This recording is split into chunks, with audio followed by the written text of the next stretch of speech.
ગુરુભ્યો નમઃ. નમસ્કાર. શરૂઆતમાં જ હું સેન્ટ્રલ સંગીત નાટક એકેડમીના ચેરમેન ડૉક્ટર સંધ્યા પુરેચાજી અને વાઇસ ચેરમેન શ્રી જોરાવરસિંહ જાદવજીનો ખૂબ ખૂબ આભાર માનું છું કે આ દેશ જ 3 દિવસના ફેસ્ટિવલમાં મને મારી પ્રસ્તુતિ કરવાનું આમંત્રણ આપ્યું.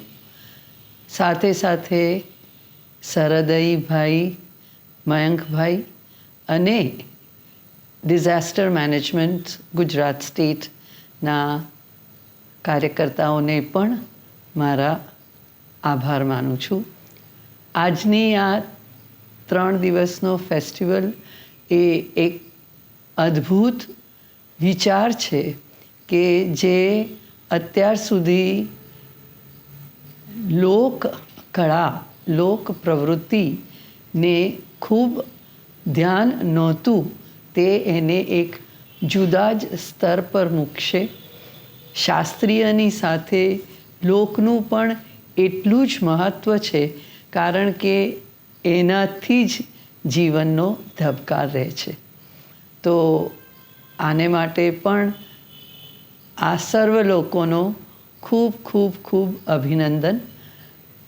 આની સાથે મારે એક વસ્તુ કહેવી છે કે ડિસેમ્બર 2023માં ગુજરાત રાજ્યના ગરબાને યુનેસ્કોનું ઇન્ટેન્જિબલ કલ્ચરલ હેરિટેજના લિસ્ટમાં સ્થાન મળ્યું.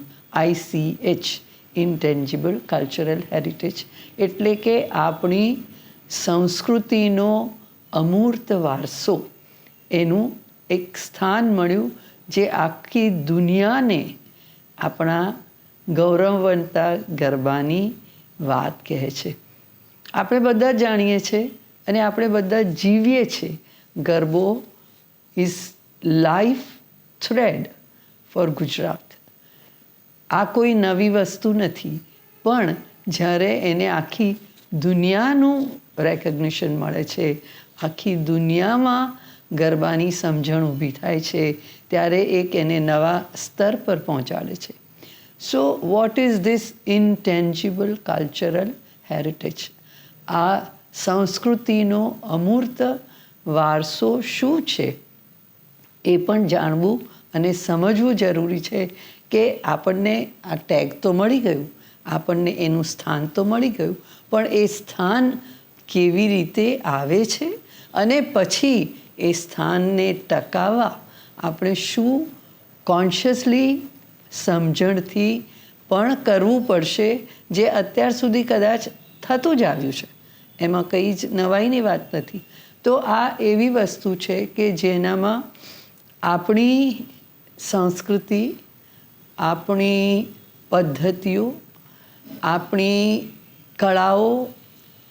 કળાઓની સાથે સાથે રહેવાની પદ્ધતિ, ખાવાની પદ્ધતિ, ફોક આર્ટ્સ, ટ્રેડિશન્સ, વીવિંગ, આ બધું જ અમૂર્ત કળાઓ છે.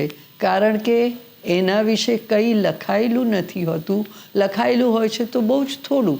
તો આ બધી વસ્તુઓ પાસિંગ ઓન એટલે કે એક પછી આવતા જતાં આપણા જનરેશન્સ, આપણા લોકોથી પાસ ઓન થતી, અપાતી વસ્તુઓ છે. અને આ ખાલી ને ખાલી પુરાતન નથી, આ આજનું પણ છે. It is not only just traditional but it is also contemporary. તો આ રીતના જે પ્રયત્નો છે, અને 2003માં યુનેસ્કોને ખ્યાલ આવ્યું કે ખાલી ને ખાલી મૂર્તિક એટલે કે ટેન્જિબલ એટલે કે મોન્યુમેન્ટ્સ, આ બધાનું જ મહત્ત્વ નથી, પણ જીવતા વસ્તુઓનું મહત્ત્વ છે. કારણ કે જ્યારે ગ્લોબલાઇઝેશન થવા માંડ્યું તો દરેક એથનિક ગ્રુપ, દરેક કમ્યુનિટી, દરેક લોક એમની પોતાની વસ્તુઓને જાળવવાની અગત્યતા અને એને આગળ વધારવાની, પોતાના બાળકોને આપવાની એક ખાસ જરૂરિયાત ઊભી થઈ. આ વસ્તુ પોતાની પૃથ્વીની સમૃદ્ધિ ટકાવવા, પૃથ્વીની ડાયવર્સિટી ટકાવવા, આ બધી વસ્તુઓની ખાસ જરૂર પડે છે. તો એને માટે થઈને યુનેસ્કોએ આ રીતે ઇન્ટેન્જિબલ કલ્ચરલ, અમૂર્ત વારસાની ઊભી કરી અને એમાં આ વર્ષે 15મા સ્થાને આપણને આપણી ભારતના જે થયા છે આજ સુધીમાં, તેમાં આજે આ વર્ષે છેલ્લું સ્થાન જે હતું આ વર્ષનું, તે આપણને ગરબાને મળ્યું. આ કરવા માટેની જે ભાવના, જે વિચાર સૌથી પહેલો આવ્યો તે કોને હોઈ શકે? No other but our beloved prime minister Shri Narendrabhai Modi. Shri Narendrabhai મોદીએ ફેબ્રુઆરી 23માં વિચાર રજૂ કર્યો ડિપાર્ટમેન્ટ ઓફ કલ્ચરને દિલ્હીમાં કે કેમ ગરબાને આ સ્તરે આપણે પહોંચાડવાનો પ્રયત્ન ન કરીએ. અને ત્યાંથી ફેબ્રુઆરી માર્ચમાં ત્યાંથી અહીંયા ગુજરાતમાં આવ્યું. અમને લોકોને આ વસ્તુ કહેવામાં આવી અને અમે 24 કલાકના 28 કલાક કરીને 1 મહિનામાં આ આખું ડોસિયર લખ્યું અને એની સાથેની માહિતી આપી. એ એક બહુ જ અઘરું કામ હતું, પણ જ્યાં મન હોય તો માળવે તો જવાય જ છે. એટલે આખી ટીમ ઊભી થઈ અને એમણે આ કામ કર્યું. એમાં મારો પણ સારો એવો ફાળો હતો ડોસિયર લખવા માટે. અને તેથી થઈને 1 વર્ષની એની પૂરેપૂરી પ્રક્રિયા થઈ. જુદા જુદા કમિટી ઇન્ટરનેશનલમાંથી પાસ થઈને 6 ડિસેમ્બરે એની બોત્સવાનામાં ફાઇનલ મીટિંગ હતી, જેમાં આપણા ગુજરાતના ગરબાને અમૂર્ત, યુનેસ્કોના અમૂર્ત સાંસ્કૃતિક ધરોહરનું સ્થાન મળ્યું. આજે જે સ્તરે ગરબો પહોંચ્યો છે, અને ગરબો હતો જ, તે એમ પણ કહી શકાય કે ગુજરાત જે ગાંધીજીનો અને એમની ફિલોસોફીનો પ્રદેશ છે, તેમ ગુજરાત ગરબાનો પ્રદેશ છે. અને આ બંને ફિલોસોફી, ગાંધીની અને ગરબાની, ઓલમોસ્ટ પેરેલલ જાય છે. એના વિશે આપણે ફરી કોઈ વાર વિચાર કરીશું. પણ ગરબો એક એવી વસ્તુ છે કે જે કોઈ પણ નાત, જાત, ઉંમર, economic barriers, social cultural barriers, આ બધાની ઉપર છે. એક વર્તુળાકારમાં થતું નૃત્ય કે જેની નથી શરૂઆત, કે જેની નથી એન્ડ. જેમ કે ઋતુ બદલાય, જેમ કે દિવસ બદલાય, તેમ અનંત રહે, તેમ આ ગરબો પણ અનંત છે. અને આ અનંતતાની કારણ એ છે કે એનું એક તો સર્કલ, એટલે કે ગોળાકાર નૃત્ય, અને એમાં ખભે ખભા મિલાવીને લોકો ઊભા હોય, થાળીથી ચપટીથી નૃત્ય કરે. અને આ ખભામાં શક્તિ એવી છે કે દરેક જણને આ શક્તિ સપોર્ટ આપે છે એકબીજા સાથે, પણ સાથે સાથે પોતાને એકલા ઊભા રહેવાની પણ છૂટ અને શક્તિ આપે છે. અને આ બધું શરૂ ક્યાંથી થાય છે? વચ્ચેના સેન્ટર, વચ્ચેના મધ્યબિંદુ, કે જે એક માતાની જગ્યા છે, માતાની શક્તિનું પુંજ છે, કે જે આખા ગોળને પોતાની શક્તિ આપે છે.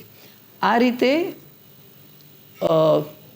જ્યારથી માનવી શરૂ આવ્યો આ પૃથ્વી પરથી અને એની જેમ જેમ સભ્યતાઓ બદલાતી ગઈ તેમ તેમ દુનિયાના બીજા બધા વસ્તુઓને ધ્યાનમાં રાખીને એની પૂજા કરીને એની વર્શિપ કરીને એને ભજીને આ એક સર્ક્યુલર નૃત્ય શરૂ થયું જે દરેક કલ્ચરમાં છે. પણ આ સર્ક્યુલર નૃત્ય જે માતાજીની સ્થાપના છે તે કદાચ ગુજરાતમાં જ છે. કારણ કે વર્ષોથી સદીઓથી અનંત રીતે માતાજીને અને સ્ત્રી શક્તિને, માતાજી એટલે કોણ? સ્ત્રી શક્તિ. સ્ત્રી શક્તિને આહ્વાન આપતું અને સ્ત્રી શક્તિની પૂજા કરતું આ નૃત્ય એક છે જે નવરાત્રિની 9 રાત ગુજરાતના, વડોદરાના, અમદાવાદના, જામનગરના, ન્યૂયોર્કમાં જ્યાં પણ ગુજરાતી વસે છે ત્યાં 9 દિવસ શક્તિની આરાધના રૂપે આ નૃત્ય થાય છે, which is totally unique in the world because I do not know any culture of the world કે જે 9 દિવસ આ રીતે શક્તિની આરાધના કરે છે. અને તમે એમ જુઓ તો શક્તિની આરાધના એટલે કેટલી મસ્તીથી. એ કોઈ ખાલી મંદિરમાં બેસીને પૂજા નથી થતી. એનામાં પૂરા આનંદ, ઉત્સાહ, વાઇબ્રેશન, રંગ શું નથી નવરાત્રિના ગરબામાં, શું નથી એ જ આપણે સમજવાનું છે. અને આ ગરબામાં જેન્ડર ઇક્વાલિટી છે. એમાં કોઈ સ્ત્રી, પુરુષ, બાળક કે LGBTQ કોઈ પણ હોય, માતાના ભક્ત અને માતાની સાથે રમી શકે બધાને માટે ગરબાની છૂટ છે. એટલે જ કહીએ છે ને કે માનો ગરબો રે રમે રાજને દરબાર. રાજાના દરબારમાં બધા જ ઇક્વલ હોય અને દરેક જણ કંઈક ને કંઈક પોતાનું રાજાના દરબારમાં લઈને આવે છે માતાજીના શણગારને માટે. તો માતાજી, બધી જ સ્ત્રીઓ માતાજી છે, કોઈ માતાજી નથી એવું તો પોસિબલ જ નથી. અને આ જ વસ્તુ ગરબામાં વર્ષોને વર્ષોને વર્ષોથી થતી આવી છે. ગરબાની એક શક્તિ છે કે ઇટ ચેન્જીસ ફ્રોમ વિધિન. અંદરથી એનામાં બદલાવ આવી શકે છે. જેમ જેમ સોસાયટીની, જેમ જેમ લોકોની જે જરૂરિયાત છે એ પ્રમાણે ગરબામાં બદલાવ થાય છે. પહેલાં જો ઘરના આંગણામાં થતા હતા અને ખાલી તાળી અને ચપટી વાગતી હતી, તો પછી આંગણામાંથી ગામના ખડકીમાં આવ્યા, ખડકીમાંથી ચોરા પર આવ્યા, ચોરા પર માંથી શહેરની શેરીઓમાં આવ્યા અને શહેરની શેરીઓમાંથી આજે પાર્ટી પ્લોટ્સમાં આવ્યા ગરબા. તો આની સાથે શું બદલાવ નહીં આવ્યો હોય? વિચારો. ઘરના જ આંગણામાં જ્યારે કરતા હતા તો સાંજે કામ પૂરું કરી, વાળું કરી, after your dinner, ladies of the house would get together અને પોતાની રીતે જે ગવાય તે ગાઈને આ ગરબો થાય. અને આજે જ્યારે પાર્ટી પ્લોટમાં થાય છે ગરબા, જ્યારે 40,000 યંગસ્ટર્સ કરે છે, શું એમનો ભબકો, વોટ કલર્સ, વોટ સ્ટાઇલ, તો આ બધું પણ આ જ ગરબામાં છે. ગરબો તો એ જ રહ્યો છે, મંત્ર, મંડળ અને મુદ્રા. ત્રણેય વસ્તુ એનો મંત્ર. ગરબાના ગીતો, ગરબાના ગીતો અને એની ઢબ ગાવાની, એની ઢાળ, એના દેશી ઢાળ. કારણ કે જો જાતે ગઈને કરતા હતા શેરીમાં અને ઘરમાં, તો આખી રાત ગાવાનું હોય તો સીધા સાદા ઢાળમાં ગીત ગવાય, એક ગાય અને બીજું ઝીલે. હવે જ્યારે ધીમે ધીમે થઈને આવા મોટા વેન્યુઝમાં થાય તો એક ગાયને સંભળાય નહીં. અમને યાદ છે કે વડોદરાના પ્રતાપગંજમાં અથવા તો અલકાપુરી ક્લબના ગરબામાં 30, 40, 50 અમે બહેનો હોઈએ, 5-6 જણા એક બાજુથી ગવાડે અને એ જ 5-6 જણા બીજી બાજુથી ઝીલે અને પછી એ લોકો ગવડાવે અને આમ ઝીલે. તો એ પણ એક સમય હતો. અને હવે આ સમય સાથે આ સમય પણ એક્ઝિસ્ટ છે. દે ઓલ કો exist. Today also people do garba in the house, people do garba on the streets, and people do garba on large scale, 40,000, where there is sundarma sundar, sarama sari sound system, musical equipment, અને આ જે સાદા ઢાળમાં innovations ઘણી કરે છે. એ રીતે મ્યુઝિકમાં તમને કંઈક નવું પણ લાગે, પણ સાથે ગરબાના તાલ, ગરબાની લઢણ બદલાય નહીં. એટલે કેટલી બધી ક્રિએટિવિટી છે.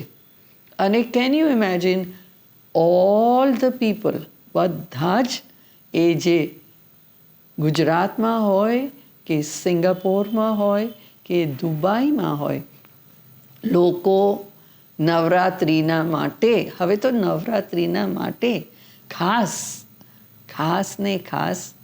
કોસ્ચ્યુમ્સ કરાવે છે, જે ડિઝાઇનર લોકો કોસ્ચ્યુમ્સ કરે છે અને સુંદરમાં સુંદર Gujarati bandhani, Dabu print, embroidery, you name it and it's seen. અને એટલા સુંદર નાના છોકરાઓ, મોટા લોકો અને સ્ત્રીઓ, ઘણી વખત આ મોટા એમાં સ્ત્રીઓને જગ્યા નથી મળતી, તો એમને માટે હવે બીજા સ્પેશિયલ ગરબા પણ થવા માંડ્યા છે. સો એક જુદું જ વિશ્વ અત્યારે ગરબાનું આપણે ઊભું કર્યું છે. અને જ્યાં જ્યાં વસે ગુજરાતી, ત્યાં ત્યાં વસે ગુજરાત, અને ત્યાં ત્યાં હોય ગરબો. એમ આખી દુનિયામાં આપણો ગરબો છવાયેલો છે. પણ સાથે સાથે એ સમજવું ને જાણવું જરૂરી છે કે ગરબાનો ઇતિહાસ, the history of garba has so many changes scene, so many turbulence. પણ એ બ્રિટિશ રાજ હતું કે એ મુઘલ રાજ હતું, તમને દરેકના જુદા જુદા અથવા તો આઝાદીની લડતની વાત હતી. બધી જ સમયે ગરબો જાગૃત રહ્યો છે. ગરબાના ગીતો આ બધા જ વસ્તુઓને આવરી લે છે. અને તમે મેઘાણીની વાત કરો કે તમે દુલાભાયા કાગની વાત કરો કે તમે કોઈ અજાણ એવા લોક ગાયકની વાત કરો, પણ આ બધાએ આ જુદા જુદા સમયને આવરીને પોતાનો અવાજ આપ્યો છે. તો આ છે ગુજરાતની શક્તિ, ગુજરાતના ગરબાની શક્તિ. અને એ અગેન એન્ડ અગેન કોઈ પણ બંધન મુક્ત છે. એનામાં બધાની શક્તિ અને બધાની એકતાનો અવાજ છે. આ કોઈ નાની સૂની વાત નથી. આ વસ્તુ રહીને અનુભવ કરવાની વસ્તુ છે.